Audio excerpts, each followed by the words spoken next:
नमस्कार. मी अशोक मिरगे आणि आपण ऐकत आहात मिरगेंची कविता. आज धूलिवंदनाचा दिवस. हिंदू संस्कृतीप्रमाणे काल होलिका दहन झाल्यानंतर आज रंगपंचमीच्या आधी धूलिवंदन करतात आणि आज कुणी रंगपंचमीला रंग खेळतात, कुणी आज रंग खेळतात. आजचा हा आनंदोत्सवाचा दिवस वास्तविक ज्याची श्रद्धा आहे, ज्याला हिंदू संस्कृती मान्य आहे, अशा सर्वांना माझ्यातर्फे आज धूलिवंदनाच्या खूप खूप शुभेच्छा. सध्या अनेक उदंड विद्वान झालेले आहेत, अनेक इतिहास संशोधक झालेले आहेत आणि ते आपापल्या परीनं संस्कृतीचा अन्वयार्थ लावू लागलेले आहेत. फक्त एक हिंदू धर्म असा आहे की तो सहिष्णू आहे. सर्व धर्मांना मान्य करून कुठल्याही धर्मावर टीका न करता हिंदू संस्कृती जपल्या जाते. प्रत्येकाला आपल्या धर्माचा स्वाभिमान आहे, तसाच हिंदू धर्माचाही स्वाभिमान आम्हाला आहे. परंतु आम्हाला दुसऱ्या धर्मांचा सुद्धा गर्व आहे, दुसऱ्या धर्मांचा सुद्धा आदर आहे. ती संस्कृती त्यांनी जपावी त्याच्याबद्दलही आम्हाला पूज्यभाव आहे. परंतु आजकाल हिंदू धर्मावर टीका करण्याचा एक फॅशन आलेली आहे. तर म्हणून मी मुद्दाम उल्लेख केला की ज्यांना ही हिंदू संस्कृती मान्य आहे, ज्यांना धूलिवंदन मान्य आहे, अशा सर्वांना आजच्या धूलिवंदनाच्या खूप खूप शुभेच्छा. आणि आज धूलिवंदनाची ही कविता मी तयार केलेली आहे. या कवितेचं शीर्षक आहे रंगाची रंगत.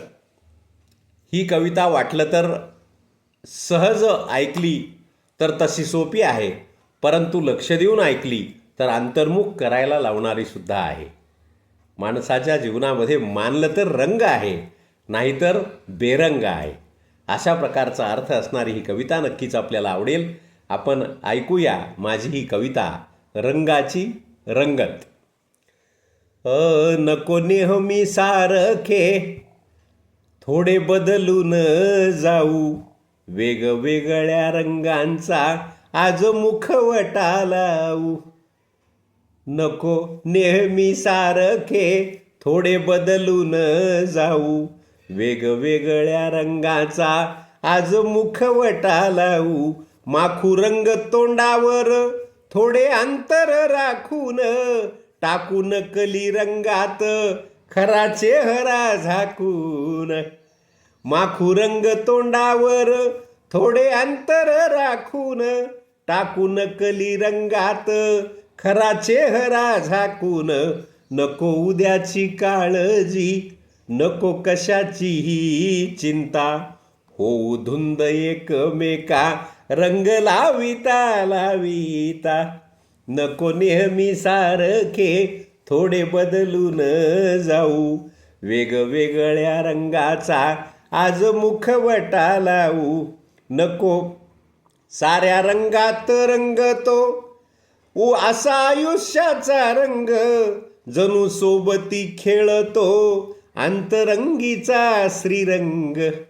साऱ्या रंगात रंगतो असा आयुष्याचा रंग, जणू सोबती खेळतो अंतरंगीचा श्रीरंग. कधी होईल या साऱ्या गोड रंगाचा बेरंग. उद्या काय होणार आहे कोणालाच माहीत नाही. कधी होईल या साऱ्या गोड रंगाचा बेरंग. अज्ञानाच्या आनंदात आज उधळू या रंग. नको नेहमी सारखे थोडे बदलून जाऊ, वेगवेगळ्या रंगाचा आज मुखवटा लावू. रंगारंगात रंगुनी झाली रंगीन ही काया. या शेवटच्या ओळी, रंगारंगात रंगुनी झाली रंगीन ही काया. किती रंगीत भासते मिथ्या संसाराची माया. खरं पाहिलं तर काय खरंय, मनुष्याचं तरी काय खरंय, संसाराचं तरी काय खरंय. आपण जे माझं माझं म्हणतो त्याचं तरी काय खरंय? एवढी संपत्ती कमवली तिचं तरी काय खरंय? आणि म्हणून रंगारंगात रंगुनी झाली रंगीन ही काया, किती रंगीत भासते मिथ्या संसाराची माया. किती रंगात रंगवा अंती उरे एक रंग, किती रंगात रंगवा अंती उरे एक रंग. सुख दुःखाचा सोबती माय बाप पांडुरंग, सुख दुःखाचा सोबती माय बाप पांडुरंग.